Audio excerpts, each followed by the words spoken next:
"The total," the high-powered attorney said, her voice echoing in the dead-silent conference room, "is approximately $2.374 million. I sat completely frozen in my chair. My mother, a quiet, gentle woman who wore a scratched Timex watch and spent her afternoons tending to a small lavender garden, had just left me nearly $2.5 million. I slowly looked across the mahogany table at my older brother, Logan. For my entire life, Logan had been the golden child, the entitled son who was promised the world while I was repeatedly told I was nothing but a burden. But today, the lawyer handed him nothing but a single sealed letter and a box of old jewelry. Logan's face turned the color of wet ash. He was secretly drowning in massive debt and facing foreclosure, entirely banking on our parents' estate to bail him out. He gripped the edge of the table, his knuckles turning bone white, let out a strangled gasp, and literally fainted, collapsing onto the floor in sheer shock. Before I rewind and tell you exactly how my mother spent 8 years secretly orchestrating the ultimate karma from beyond the grave to destroy my entitled brother, please take a second to hit that like button and subscribe to the channel, but only if you genuinely connect with this story. Also, drop a comment below letting me know what time it is where you are watching from right now. I love seeing how far this community reaches. My name is Maya, and for 32 years, I lived trapped in a deeply traditional, patriarchal family. To understand why my brother Logan thought he could casually throw me out into the street with absolutely nothing, you have to understand the toxic foundation our father built. My dad was a highly successful commercial contractor who lived by one unshakable, archaic rule. Sons carry the family legacy forward, and daughters simply marry well and disappear into someone else's name. He wasn't outwardly violent, but his blatant sexism dictated every single allocation of his love, attention, and money. Logan, who was 6 years older than me, absorbed our father's worldview like absolute scripture. The financial disparity between us was suffocating. When Logan graduated high school, my father wrote a blank check for a prestigious business degree, bought him a brand new BMW, and personally introduced him to every wealthy developer in the state to kickstart his real estate career. But when I brought home my acceptance letter to a highly competitive nursing program, my father didn't even bother to look up from his newspaper. "Girls don't need expensive educations," he scoffed dismissively. "You'll just get married and quit anyway. You're on your own." So I paid my own way. I applied for every scholarship I could find and worked grueling double shifts at a greasy diner just to afford my textbooks. The only person who truly saw my struggle was my mother. She was the quiet center of our home, constantly trying to smooth over my father's sharp, cruel edges. I didn't know it then, but she was watching absolutely everything. 2 years ago, our fragile family dynamic was shattered when my mother was diagnosed with stage 3 breast cancer.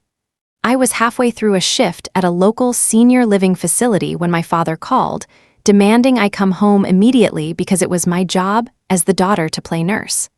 I didn't hesitate. I dropped everything, moved back into my childhood bedroom, and switched entirely to exhausting night shifts so I could be with my mom during the day. For 2 grueling years, I was her sole caretaker. I held her hand while she vomited from the chemotherapy. I drove her to all 36 radiation appointments. My income plummeted by 20%, but I didn't care. She was my mother. Meanwhile, my brother Logan, who lived less than an hour away in a massive 5-bedroom house, visited exactly 3 times. Each visit lasted less than 45 minutes.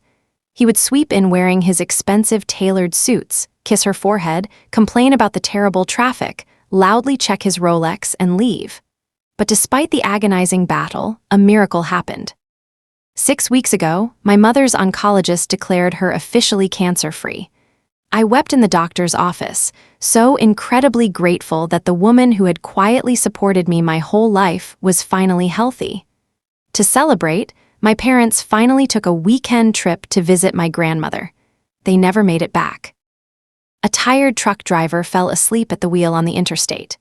The police told me the impact was instant, that they didn't suffer.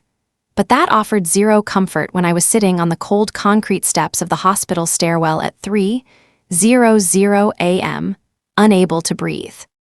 I was entirely consumed by grief, completely unaware that my parents' funeral wouldn't be the end of my nightmare, but the beginning of a brutal, unforgiving war with my brother. The funeral flowers were still sickeningly fresh when my brother, Logan, informed me that I no longer had a home. It was a dreary Monday, just 4 days after the accident that claimed both of our parents.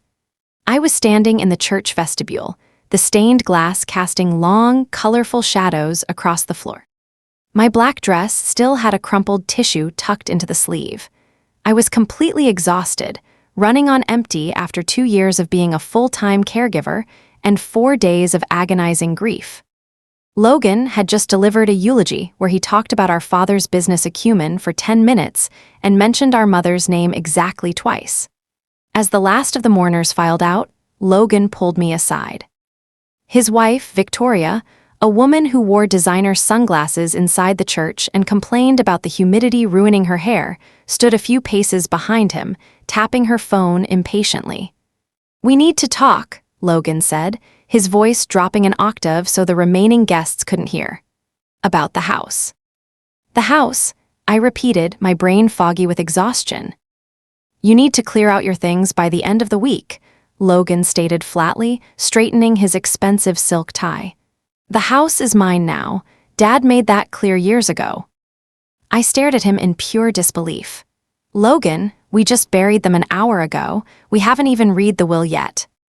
"The will is just a formality, Maya," he scoffed, rolling his eyes as if I were being entirely unreasonable. "You know how Dad operated. You know how he felt. Sons inherit. That's how it's always been in this family, and that's how it's going to stay. You should honestly be grateful I'm giving you a full week to pack." Grateful? The word clawed its way out of my dry throat. "Logan, I took care of Mom in that house for 2 years while you couldn't even be bothered to call her. I put my entire life on hold." His eyes hardened into dark, cruel slits. He stepped closer, dropping any pretense of brotherly affection. "You chose to play nurse, Maya. You could have had a real career, a real life, but you chose to wipe bedpans. Don't pretend what you did is the same as what I do. While you were playing martyr, I was building a real estate empire. I made something of myself. We both know what you are in this family." He checked his Rolex. "You have 1 week. Then I'm changing the locks." He turned and walked away, linking arms with Victoria, leaving me entirely alone in the empty church. Standing there, the sheer cruelty of his words didn't just hurt. It triggered a deep, visceral reflex inside me. It was a suffocatingly familiar pain. Because the feeling of being utterly dismissed, of being told my existence was a worthless liability, wasn't new. It tasted exactly like a Tuesday evening 14 years ago.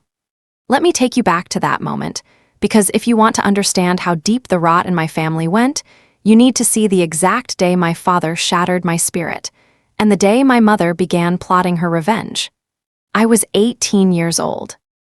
It was the spring of my senior year of high school, and I was holding a thick, glossy envelope in my trembling hands. It was an acceptance letter to one of the most prestigious nursing programs on the East Coast. I had spent 4 years pulling all-nighters, volunteering at the local clinic, and maintaining a flawless GPA to get that envelope. I walked into my father's home office. The room smelled of expensive cigars and leather.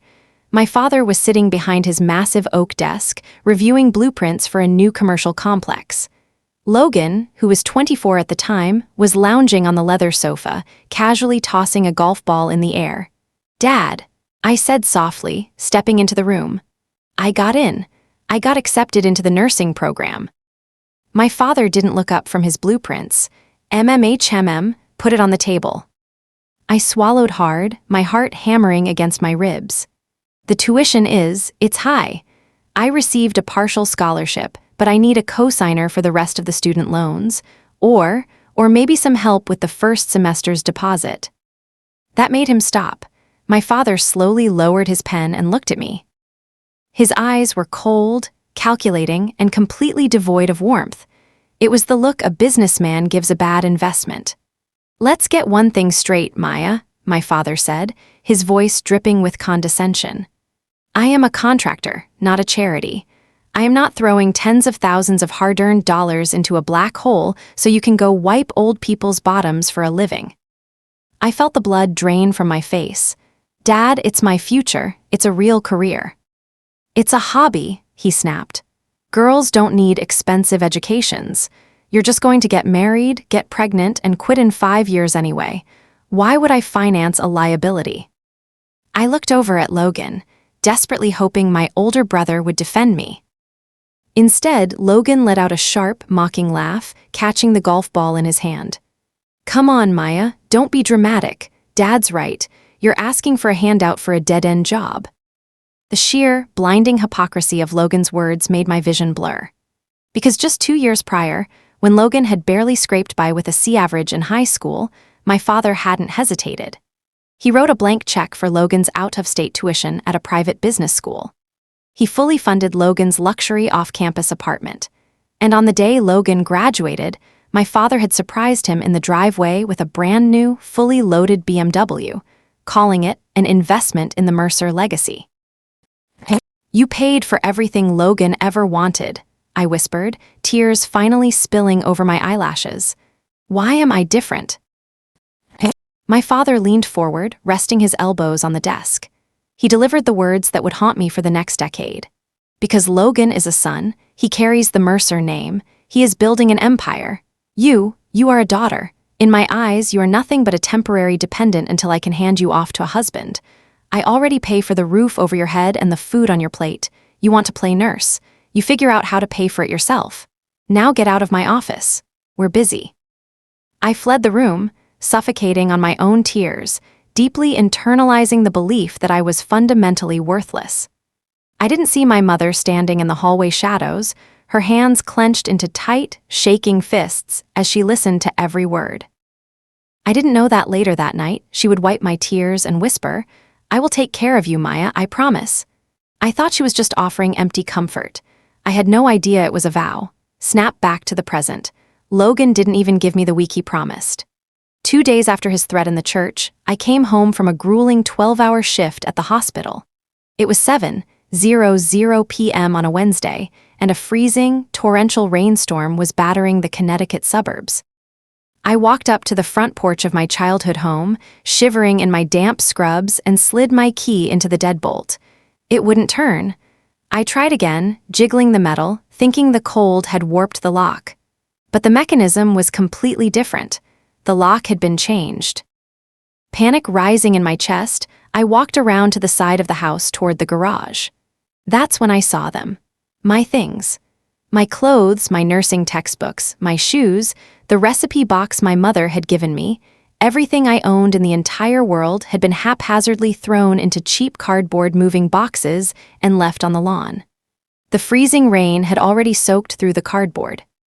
I dropped to my knees in the mud, frantically pulling open a box, only to find my hard-earned nursing school diploma completely warped and ruined by the water. I looked up at the house. Through the large living room window, I could see Victoria. She was wearing a plush cashmere sweater, holding a glass of red wine. She saw me kneeling in the mud in the freezing rain. She didn't look shocked. She didn't look pitying. She simply smirked, raised her wine glass in a mocking little toast, and closed the curtains. I pulled out my phone and called Logan. He answered on the second ring, sounding completely unbothered. The house is legally mine, Maya, Logan said smoothly before I could even get a word out. I had my lawyer verify the estate laws. Dad's property, Dad's rules. You have 24 hours to get your garbage off my lawn before I hire someone to haul it to the dump. Logan, it's freezing rain. I have nowhere to go. I sobbed, the betrayal cutting deeper than the cold. That sounds like a you problem, he sneered. Maybe if you had made something of yourself like Dad told you to, you wouldn't be standing in the mud crying right now. Goodbye, Maya. The line went dead. I sat there in the torrential rain, surrounded by the soggy, ruined pieces of my life, feeling entirely broken. My father was right. Logan was right. I was nothing. I was a disposable burden who had wasted her life. Shivering violently, I began trying to salvage whatever I could from the wet boxes. I reached into a box containing my mother's old gardening tools, hoping to find my winter coat stuffed inside. Instead, my fingers brushed against something thick and plastic-wrapped. I pulled it out. It was a heavy-duty, waterproof Ziploc bag. Inside the bag was a thick, cream-colored envelope. I wiped the rain from my eyes and squinted in the dark. On the front of the envelope, written in my mother's unmistakable, elegant cursive, were 6 words that made my heart stop beating in my chest. For Maya, when the time comes. I sat there in the freezing, torrential rain, the mud seeping through the knees of my damp scrubs. In my shaking, freezing hands, I held the heavy-duty Ziploc bag containing the cream-colored envelope. For Maya, when the time comes. My mother's elegant handwriting blurred as the rain mixed with my tears. In the background, I could hear the faint, muffled sound of Victoria's laughter coming from the warm, brightly lit living room that was supposed to be my home. Logan's cruel, parting words echoed relentlessly in my skull. Maybe if you had made something of yourself like Dad told you to, you wouldn't be standing in the mud crying right now. A bitter, hollow laugh tore its way out of my throat, cutting through the sound of the storm. The sheer, blinding irony of Logan's arrogance was almost suffocating. He looked out his window and saw a pathetic, disposable burden. He saw a struggling, broke-floor nurse who had wasted her potential and was now entirely at his mercy. But my brother had absolutely no idea who I actually was. He had no idea what I had built in the dark, and he certainly had no idea that the woman kneeling in his mud hadn't been broke in nearly half a decade. To understand why I kept my true life completely hidden in the shadows, you have to understand the absolute hell I walked through to build it. 14 years ago, when my father looked me dead in the eye and refused to co-sign my student loans, while simultaneously writing a blank check for Logan's luxury college apartment and a brand new BMW, he thought he was teaching me a lesson. He thought he was putting the worthless daughter in her place. He expected me to quietly surrender, drop my dreams of medicine, and get a menial minimum wage job until some man came along to take care of me. He severely underestimated my desperation and my grit. I didn't quit. Instead, I stripped my life down to the absolute bare, agonizing minimum. I took out terrifying, high-interest private student loans entirely in my own name, terrified of the crushing debt, but infinitely more terrified of proving my father right. I enrolled in the nursing program and immediately took on 3 separate jobs just to keep my head above water.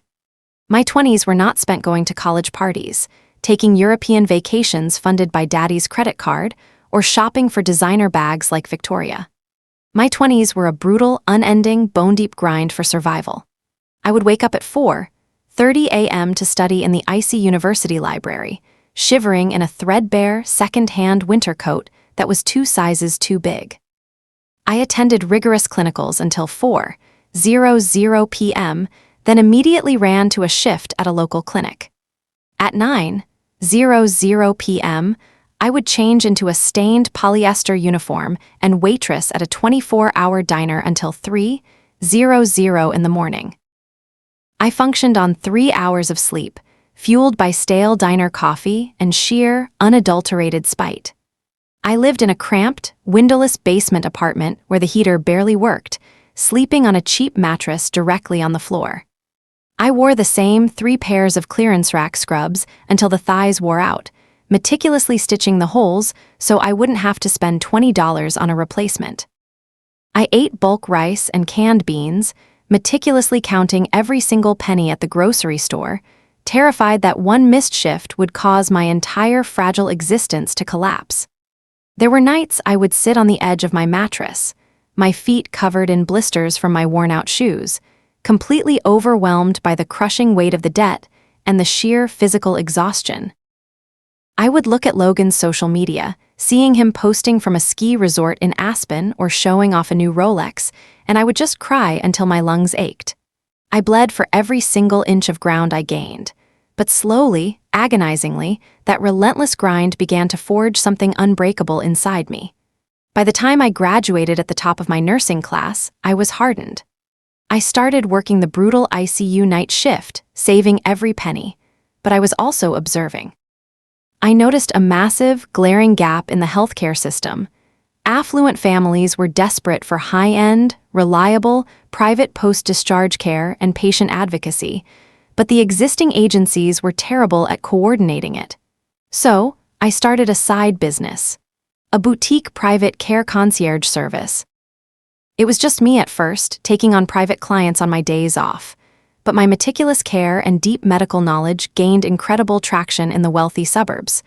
Within 2 years, I had a wait list. I hired one incredible nurse to help me, then 2, then 10, and then it exploded. Today, at 32 years old, I don't just wipe bedpans. I am the founder and CEO of Premier Care Concierge. I employ over 50 top-tier registered nurses and care coordinators across 3 different states. I wiped out my crushing student debt 5 years ago. I am pulling in a high 7-figure annual revenue, entirely self-made. And that homeless woman Logan was laughing at. I own a stunning, modern, 3-bedroom penthouse in downtown Hartford with floor-to-ceiling windows and a private rooftop. I had achieved a level of financial independence and brilliant success that completely eclipsed my father's mid-level contracting business and Logan's fake real estate empire. I had won the game they told me I wasn't even allowed to play. But I kept it an absolute, airtight secret from my family. I maintained a P.O. box attached to my old zip code so they would never see my penthouse address.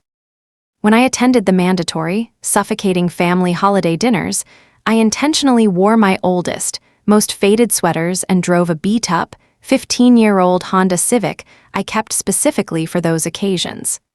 I played the role of the struggling, invisible floor nurse flawlessly. Why? Because I knew exactly who the Mercer men were. The very second my father caught a whiff of my wealth, his narrative would instantly change.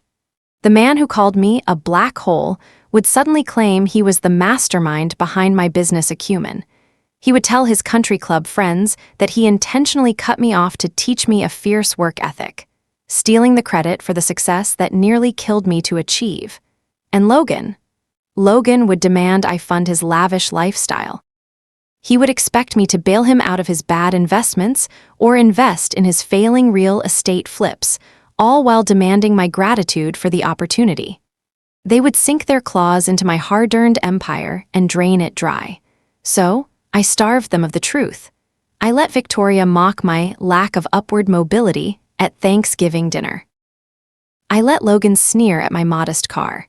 It was my armor. I found my peace in the shadows, knowing my self-worth no longer required their validation. When Mom got sick, I quietly stepped away from the day-to-day operations of my company, letting my VP run the show so I could move back into my childhood home and care for her. Logan thought I moved back because I had nothing else going on. He had no idea I was running a multi-million-dollar agency from my laptop while he was checking his watch by Mom's bedside. I wiped the freezing rain from my face and looked down at the cream-colored envelope in my hands. I didn't need the family house. I didn't need a dime of my father's money, and I certainly didn't need Logan's pity. I could have driven to my penthouse, taken a hot shower, and bought this entire neighborhood in cash tomorrow if I wanted to. But as I stared at my mother's handwriting, a deep, unsettling realization washed over me. My mother was incredibly perceptive. She noticed things no one else did. Did she know? Did she see through my faded sweaters and my beat-up Honda?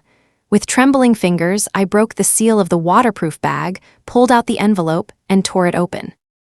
What I read on that rain-soaked lawn didn't just change the course of my night. It set the stage for the absolute, devastating destruction of my brother's entire world. What I read on that rain-soaked lawn didn't just change the course of my night. It directed me to a very specific time and place.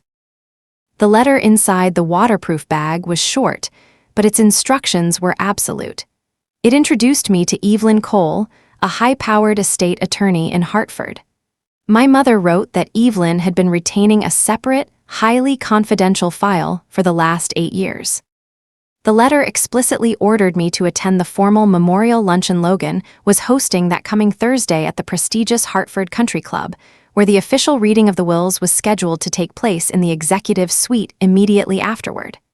"Do not skip the luncheon, Maya," my mother's elegant handwriting urged at the bottom of the page. "Let him put on his show. Let him gather his audience. And then, let Evelyn finish it." Thursday arrived with a bitter, biting chill. Logan had spared absolutely no expense for the memorial luncheon. But this wasn't a gathering to grieve our parents. It was a highly calculated, formal networking event. Logan had invited over 100 of Connecticut's wealthiest real estate developers, contractors, and venture capitalists.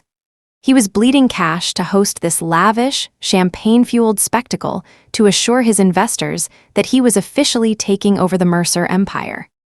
I walked into the country club's grand ballroom wearing a sharply tailored, charcoal gray designer suit. I didn't wear my faded sweaters, and I didn't park my beat-up Honda in the back. I pulled right up to the valet in my sleek, custom Porsche Panamera. The ballroom was buzzing with affluent chatter. Victoria was holding court near the ice sculpture, wearing a black designer dress that looked more suited for the Met Gala than a memorial, sipping champagne and soaking in the condolences like they were compliments. At the center of it all was Logan. He stood at the front of the room, tapping a microphone to command the attention of the wealthy crowd. Behind him, a massive projector screen illuminated the room. "Thank you all for being here," Logan boomed, his voice dripping with practiced, arrogant charisma. My father, Robert Mercer, was a titan of industry, and he built his legacy for one reason: to pass the torch. Logan clicked a remote, and a video began playing on the massive screen. It was a compilation of home videos and corporate recordings. But it wasn't a tribute to our parents, it was a tribute to Logan. Clip after clip showed my father boasting loudly to his country club friends about his golden boy. "Logan is the only one who can carry this empire," my father's booming voice echoed through the ballroom from a recorded speech a year prior. "He has the Mercer killer instinct. My son is building a legacy. My daughter, well, she has a nice little nursing job, but Logan is the future of this family's wealth." The crowd chuckled politely. Logan soaked it in, looking out at his investors with a smug, self-satisfied grin. "My father knew that heavy is the head that wears the crown," Logan continued, gripping the edges of the podium. He made a grand, sweeping gesture toward the back of the room, his eyes locking onto me. "My sister, Maya, is here with us today. Maya, bless her heart, has spent her life working hourly shifts at the hospital. She doesn't have the mind for business, but as the new head of the Mercer estate, I want to publicly promise that I will always make sure my little sister is taken care of." A few older investors offered me sympathetic, pitying smiles. Victoria smirked from the front row. "Hourly shifts." The booming, confused voice cut through the polite applause like a thunderclap. Arthur Sterling, a billionaire healthcare mogul and one of the most vital investors Logan had been desperately trying to court for a new luxury development, stepped out from the crowd. He was staring directly at me, his brow furrowed in utter bewilderment. He looked from me to Logan and back to me. "Logan, what on earth are you talking about?" Arthur asked, his voice echoing in the sudden, pin-drop silence of the ballroom. He walked straight past Logan and extended his hand warmly to me. Maya Mercer, I didn't realize Robert was your father." Logan's smug smile faltered. "Arthur, you know my sister from the local clinic." "The local clinic?" Arthur let out a booming, incredulous laugh that bounced off the crystal chandeliers. He looked at Logan as if my brother had just lost his mind. "Logan, are you delusional? Your sister doesn't work at a clinic. Maya Mercer is the founder and CEO of Premier Care Concierge. She runs the largest private healthcare network on the East Coast." The entire ballroom gasped. The collective intake of breath was so loud it sounded like a vacuum pulling the air from the room. Victoria's champagne flute slipped from her fingers, shattering against the marble floor. "CEO?" Logan choked out, the color rapidly draining from his face. He gripped the podium so hard his knuckles turned white. He stared at me, his eyes wide with a frantic, desperate panic. No, that's impossible. Maya is broke. She drives a 15-year-old Honda." "I drive a 15-year-old Honda when I come to visit you, Logan," I said. My voice was smooth, calm, and carried effortlessly across the silent room. I stepped forward, shedding the invisible, worthless persona I had worn for 14 years. "I wiped out my student debt 5 years ago. I currently employ over 50 top-tier nurses, and my company cleared 8 figures in revenue last year alone. I just didn't tell you or Dad. I offered my brother a razor-sharp, uncompromising smile. Because I knew the absolute second you found out I had built an empire, you would try to drain it to fund your failing real estate flips. The crowd erupted into fervent, shocked whispers. Arthur Sterling looked at Logan in sheer disgust, instantly realizing the toxic, abusive dynamic my brother had been masking with his fake charm. This is a lie, Logan stammered, sweating profusely under the stage lights. He looked desperately at his investors, realizing his pristine image was disintegrating in real time. My father left the Mercer estate to me. I am the will reading is happening right now in the executive suite. Actually, a sharp, authoritative female voice rang out from the back of the room. The heavy oak doors of the ballroom swung open. Evelyn Cole, dressed in a flawless charcoal Armani suit, stepped into the room holding a thick leather briefcase. Since you chose to make your father's legacy a public spectacle, Logan, we will conduct the reading right here, Evelyn stated, her voice projecting with absolute, icy authority. She walked to the front of the room, taking the podium right out from under my brother. Logan scrambled backward, his chest heaving. Fine, read it.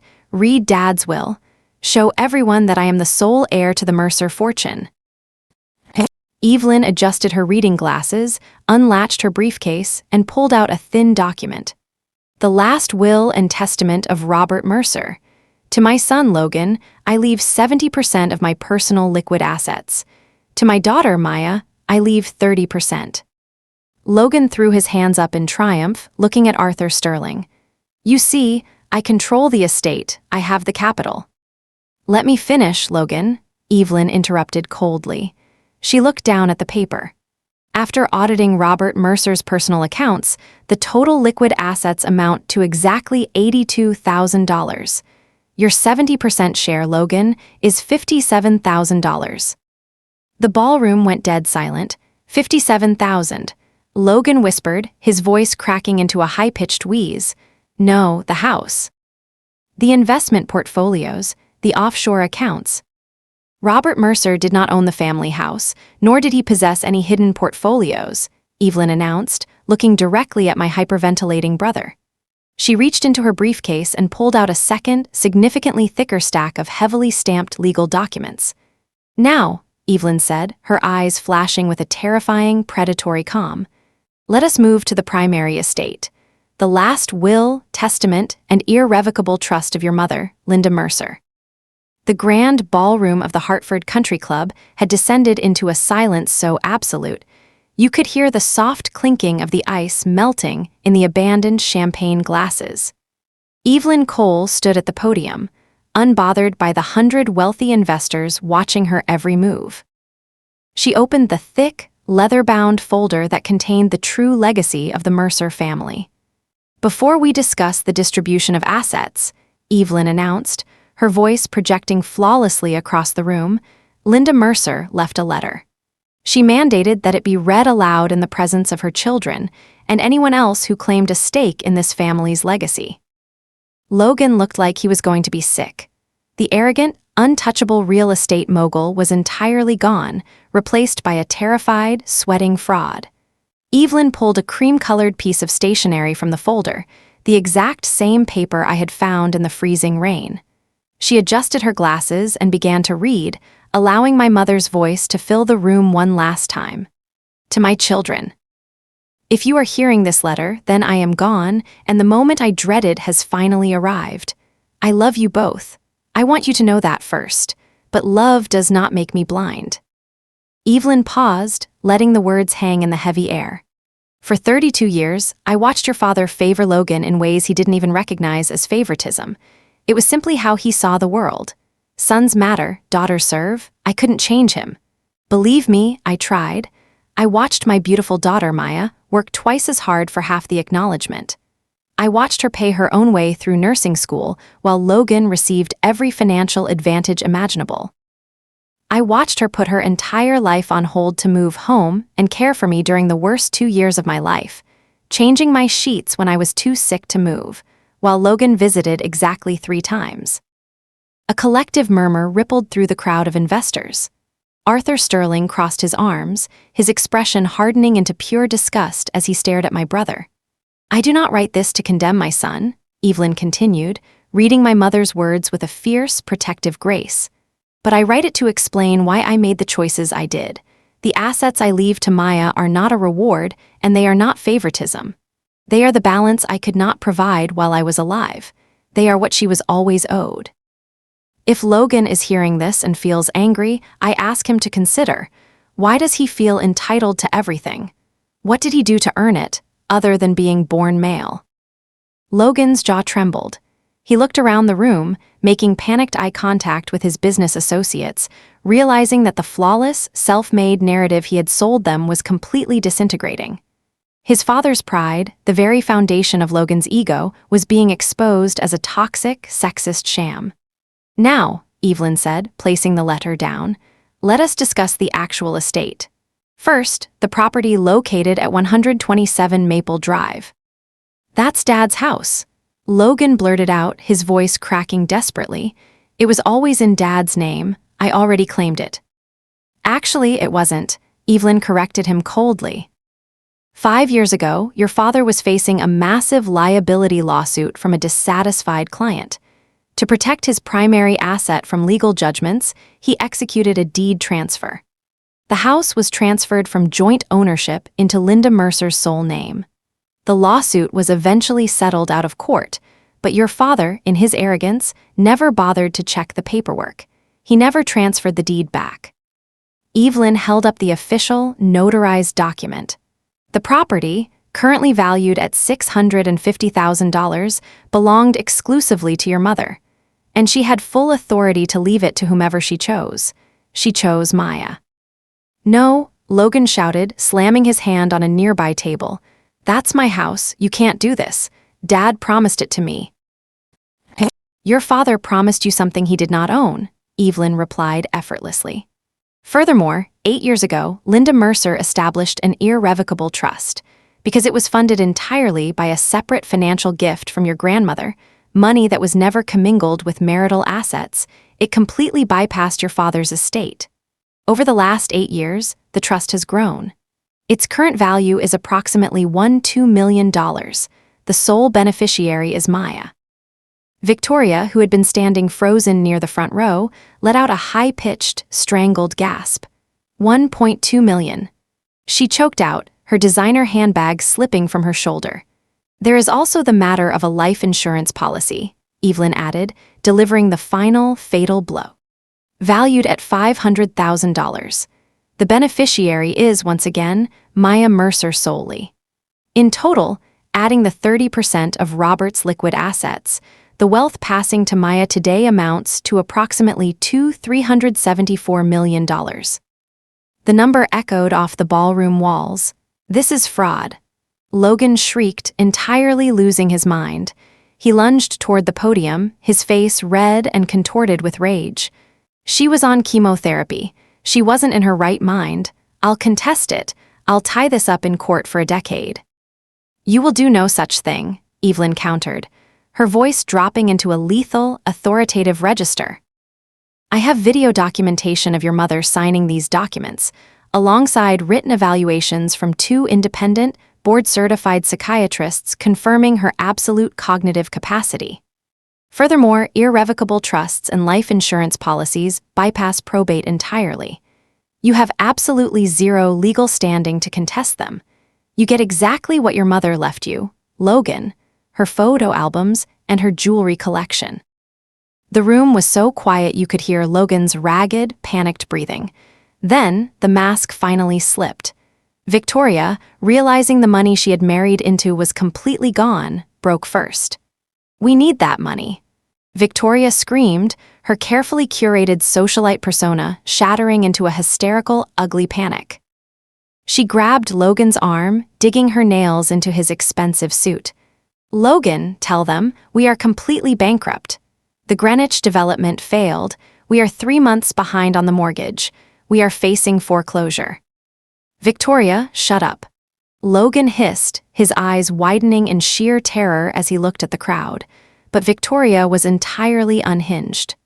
"No, You told me your father's estate would cover the 400,000 you lost in that bad investment. You told me we were getting the millions. If we don't get this money, we have nothing." The absolute devastation in the ballroom was palpable. Logan had just hosted a lavish, expensive luncheon to court investors, and his own wife had just outed him as a broke, desperate fraud who was drowning in debt. The entire empire he had bragged about was a facade built on credit cards and the assumption that he could steal my inheritance to bail himself out. Arthur Sterling, the billionaire investor Logan had been courting all night, buttoned his suit jacket with a look of pure, unadulterated contempt. "You are a disgrace," Arthur said, his booming voice cutting through Logan's pathetic whimpering. "You built a fake empire on borrowed money, you treated your own sister like garbage, and you expected us to fund your sinking ship. I wouldn't trust you to manage a lemonade stand, let alone a commercial development." Arthur turned his back on Logan and walked straight toward the exit. Like falling dominoes, the rest of the affluent crowd followed. Dozens of investors, contractors, and socialites set down their drinks and walked out of the ballroom in complete silence, abandoning my brother to the ruins of his own making. "Arthur, wait, please," Logan begged, tears finally streaming down his face as his professional reputation was permanently destroyed. He reached out, but no one even looked at him. Victoria stepped away from him, her face twisting with a cold, unforgiving disgust. "I am not going down with you, Logan," she spat. "I'm calling a divorce attorney." She turned on her expensive heels and marched out of the room, leaving him entirely alone. Logan turned back to me. The golden boy, the entitled son who had thrown my belongings into the freezing rain and told me I was a worthless burden, was completely broken. His chest heaved as a massive panic attack took over his body. "Maya, Maya, please," he sobbed, his knees buckling as he collapsed onto the marble floor. He looked up at me, his face pale and slick with sweat. "Please, I'll lose everything. The house, the business, Victoria's gone. I have nothing. We're family. You have to help me, please." He reached a shaking hand out toward my shoes. But before his fingers could even brush the fabric of my tailored suit, his eyes rolled to the back of his head. The sheer, overwhelming shock of losing his bailout, his wife, and his honor all in a matter of 5 minutes was too much for his body to process. Logan crumpled onto the expensive marble floor, completely unconscious, brought down by the very woman he thought he had defeated. The paramedics arrived within 7 minutes, their heavy boots echoing loudly against the polished marble floor of the now-abandoned country club ballroom. Evelyn Cole's assistant had called 911 the moment Logan collapsed. I stood a few feet away, my hands calmly tucked into the pockets of my tailored suit, watching as they revived my brother. The diagnosis was vasovagal syncope, a sudden, dramatic drop in blood pressure triggered by extreme psychological shock. It wasn't a heart attack. It was simply his body's desperate way of shutting down because his mind could not process the catastrophic collapse of his fake empire. Within 15 minutes, Logan was sitting up in a gilded chair, pale, sweating, and shaking violently. He refused transport to the hospital. The paramedics packed up their gear and left, leaving just the three of us in the massive, empty ballroom, me, Evelyn, and the brother who had thrown my entire life into the freezing rain just days prior. Logan looked around the room, his bloodshot eyes searching frantically for his wife, for his investors, for anyone to validate his existence. But the room was empty. Victoria was gone. Arthur Sterling was gone. His entire social circle had vaporized the moment the money did. His eyes finally locked onto me.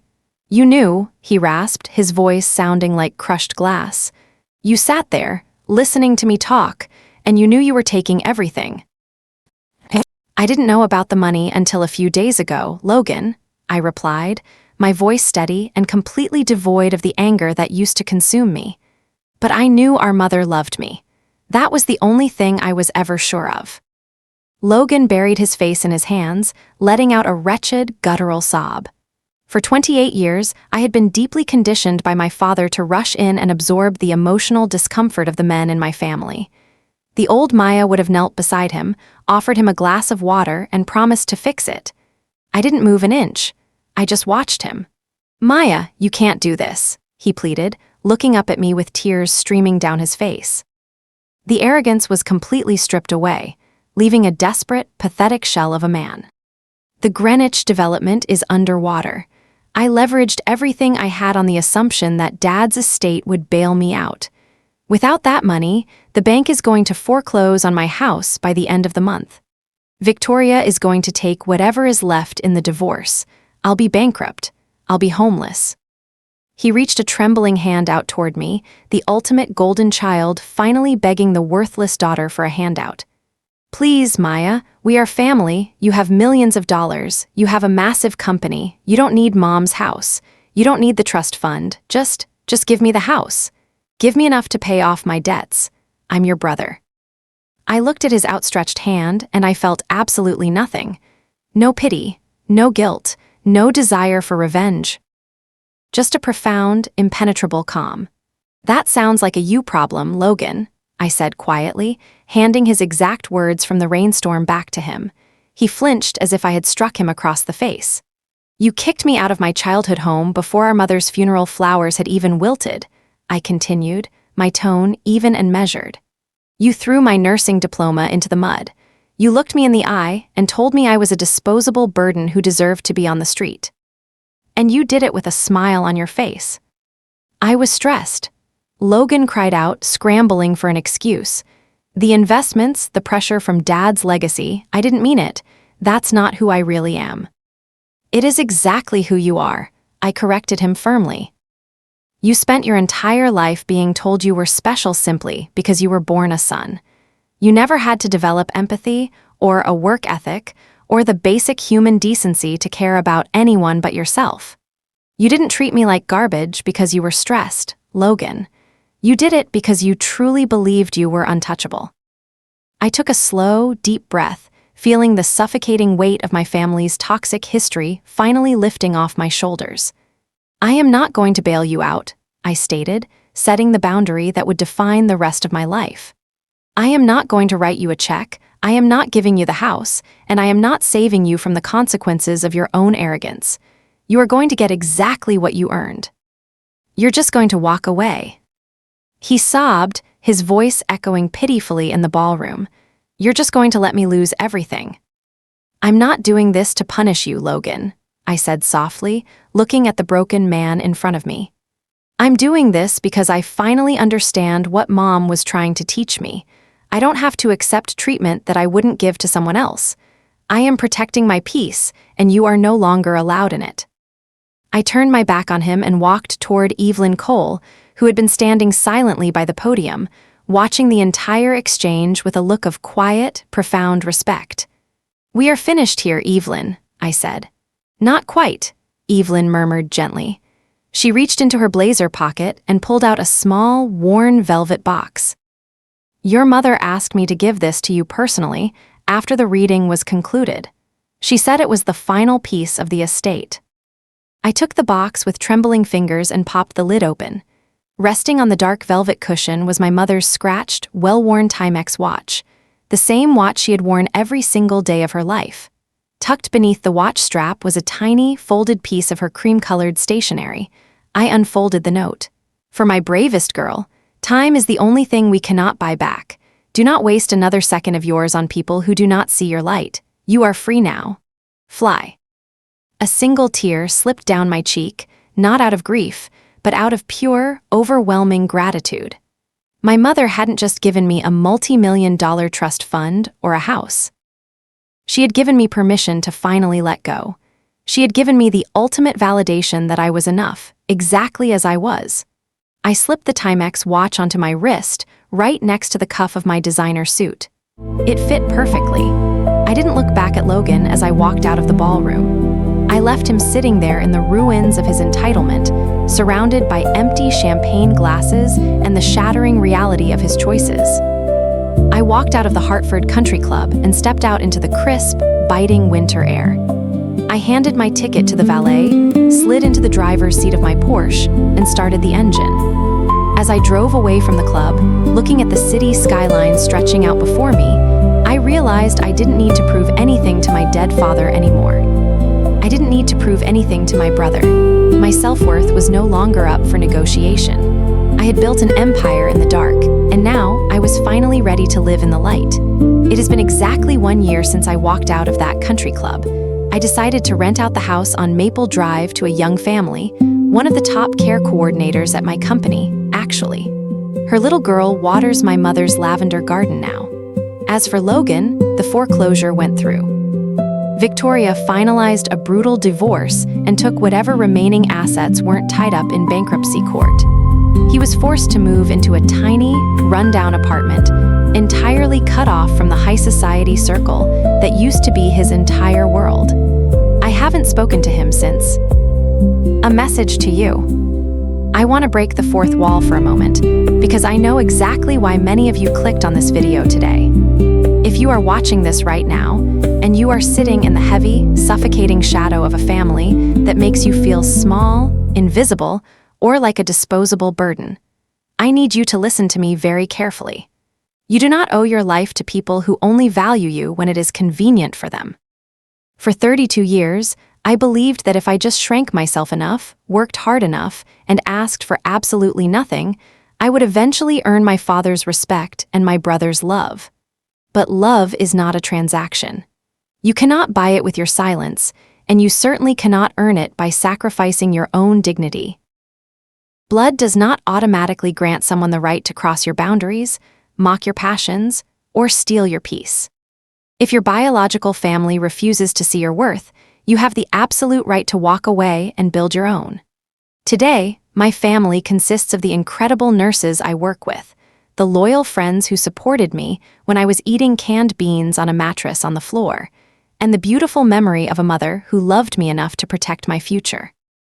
Independence is your greatest inheritance. Realizing that your self-worth does not require family validation is the most terrifying, liberating awakening you will ever experience. It takes immense courage to set that boundary, but I promise you, the freedom waiting on the other side is entirely worth it. Join the conversation. Thank you so much for staying with me until the very end of this journey.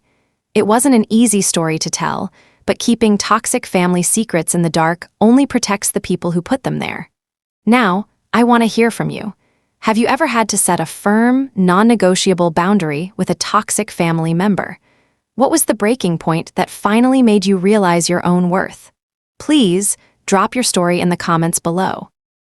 I ask this not just because the YouTube algorithm loves engagement, but because our community needs to hear from you. Someone reading the comments today might desperately need to see your story to find the courage to walk away from their own toxic situation. We heal by sharing our truths. If this story resonated with you, please hit that like button and subscribe to the channel for more stories about resilience, standing your ground, and reclaiming your life. Check the description for another video I think you'll connect with. Until next time, remember your worth, protect your peace, and I will see you in the next one.